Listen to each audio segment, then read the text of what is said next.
Hi again, this is Jordy Larson, and I'm going to be talking to you about vaping. The FDA calls this electronic nicotine delivery systems, which we commonly call e-cigarettes, hookah pens, vape pipes, all of the same thing. So ENDS have liquid containing nicotine and often with flavorings. So the smoke that you smell that's fruity or strawberry or apple, there's endless amounts of flavorings.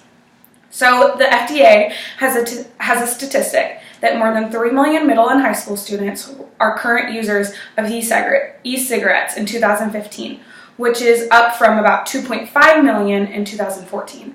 So the amount that youth are smoking and using e-cigarettes is continuing to increase.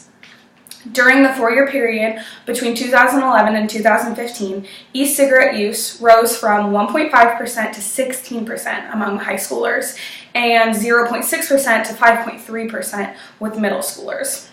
Now, the FDA started regulating e-cigarette use, manufacturing, and all those kinds of things in 2016, but until recently, there was no regulation, and stigmas around e-cigarettes are very different.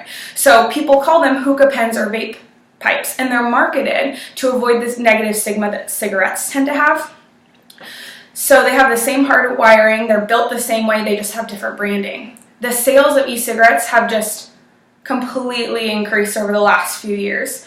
There's a quote here from an article that said many students talk about the wide use of e-hookahs or vaping pens, and says as many of half of their classmates have tried one, but said that there was little use of e-cigarettes. So youth specifically have this idea that e-hookahs and e-cigarettes are fine for you, and they're just not.